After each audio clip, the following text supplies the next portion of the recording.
Assalamualaikum warahmatullahi wabarakatuh. Perkenalkan, nama saya Nabila Daud dengan NIM 13142121. Baiklah, di sini saya akan menjelaskan materi tentang pembangunan di bidang sosial budaya. Yang dimulai dengan pengertian pembangunan di bidang sosial budaya.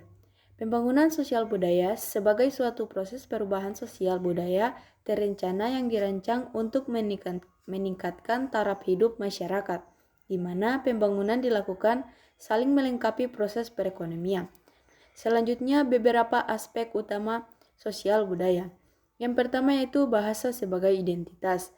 Dapat dinyatakan secara aksiomatik bahwa bahasa merupakan aspek sosial dan budaya yang mutlak perlu dikembangkan dan dilestarikan. Dikatakan dengan demikian karena perannya yang penting sebagai salah satu alat pemersatu bangsa. Di samping itu, perannya dalam proses komunikasi dan sekaligus sebagai identitas bangsa yang bersangkutan. Kedua yaitu adat istiadat dan tradisi. Dapat dikatakan bahwa keseluruhan adat istiadat dan tradisi suatu masyarakat merupakan bagian penting dari masyarakat yang bersangkutan. Selanjutnya yaitu beberapa aspek utama sosial budaya.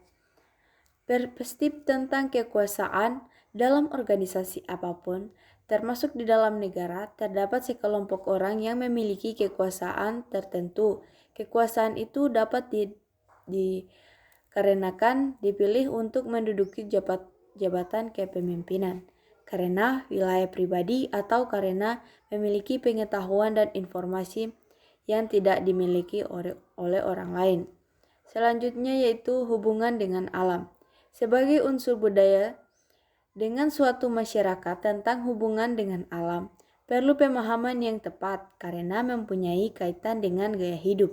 Jika suatu masyarakat menganut pandangan bahwa manusia menguasai alam, yang sering terjadi ialah bahwa dengan kekayaan dan terkandung di dalamnya dieksploitasi dengan dimanfaatkan demi kenikmatan hidup manusia. Selanjutnya itu locus of control. Locus of control ialah pandangan seseorang atau suatu masyarakat tentang siapa yang mengendalikan hidup.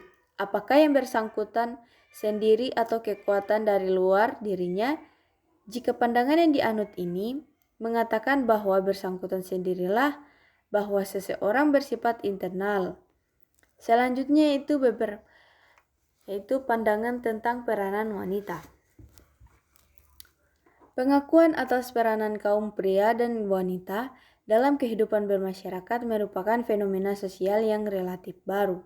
Pandangan tradisional yang sangat prevalan menempatkan kaum wanita pada posisi warga negara kelas 2 dengan peranan yang sudah jelas, yaitu tinggal di rumah, mengurus rumah tangga, melayani suami, dan membesarkan anak. Selanjutnya yaitu sistem keluarga besar. Seperti diketahui, dalam masyarakat dikenal dua tipe, yaitu keluarga dan nukleus atau family. Dalam sistem keluarga inti atau nucleus based system, suatu keluarga hanya terdiri dari suami, istri, dan anak-anaknya, termasuk biologis dan anak angkat. Sebaliknya, dalam sistem keluarga besar atau extended family system yang bertanggung jawab seorang pencari nafkah utama tidak hanya memikirkan kesejahteraan istri dan anaknya, melainkan juga anak saudara dekat lainnya. Bagian C yaitu golongan-golongan masyarakat. Di sini dapat dikategorisasikan berbagai golongan masyarakat, yaitu yang pertama, golongan tradisional. Ciri pokok dari golongan ini yaitu sebagai berikut. Yang pertama, mereka cenderung menolak proses modernisasi karena adanya persepsi bahwa modernisasi identik dengan westernisasi. Yang kedua, dari golongan tradisional menyangkut orientasi waktu, yaitu berorientasi ke masa lalu. Yang ketiga yaitu karena tingkat pendidikan yang pada umumnya masih rendah dan mungkin pula karena pengalaman di masa penjajahan. Selanjutnya yaitu golongan tradisional, ialah adanya stratifikasi sosial diterima sebagai suatu hal yang wajar. Keempat yaitu kecenderungan kekuatan kuat menolak perubahan. Kelima yaitu ikatan keluarga yang masih sangat kuat.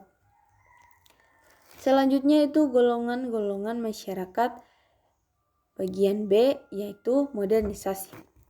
Kedudukan mereka dalam masyarakat biasanya adalah selaku tenaga profesional termasuk jabatan manajerial tingkat madya. Ciri pokoknya yaitu yang pertama, memiliki wawasan yang luas yang menyangkut tata kehidupan modern. Yang kedua, ialah orientasi waktu, yaitu masa depan kesediaan memainkan peran selaku pelopor dalam kehidupan masyarakat berbangsa dan bernegara. Keempat yaitu bahwa kelompok modernisasi sering diliputi bahwa perasaan ketidaksabaran bukan hanya dalam menilai situasi dalam masyarakat, akan tetapi juga dalam menjalankan pelopornya. Selanjutnya itu golongan ambivalen. Tindakan selalu didasarkan pada untung rugi bagi diri sendiri. Contohnya seperti orientasi waktu kelompok ini di masa sekarang. Kedua, bagi kelompok ini terhadap rumus bahwa suatu perubahan dipelopori oleh pihak lain seperti kaum modernis. Ketiga itu cepatnya mereka berganti warna dari warna lama yang tidak menguntungkan menjadi warna yang lebih menjamin kenikmatan sekarang. Selanjutnya yaitu pendidikan atau wahana utama pembangunan sosial. Pada dasarnya bahwa pembangunan sosial ialah mewujudkan bangsa yang modern serta dengan bangsa-bangsa lain di dunia yang dengan tetap memperhatikan jati diri bangsa yang bersangkutan yang menjadikan sebagai bangsa yang khas sifatnya. Telah terlihat pula bahwa pembangunan sosial memiliki penyangkutan antara lain kesediaan menerima perubahan dalam berbagai segi kehidupan dan penghidupan termasuk cara berpikir, gaya hidup, cara bekerja, dan sebagainya. Sekian dari saya, mohon maaf bila ada kesalahan kata. Wabillahi taufiq wal hidayah. Wassalamualaikum warahmatullahi wabarakatuh.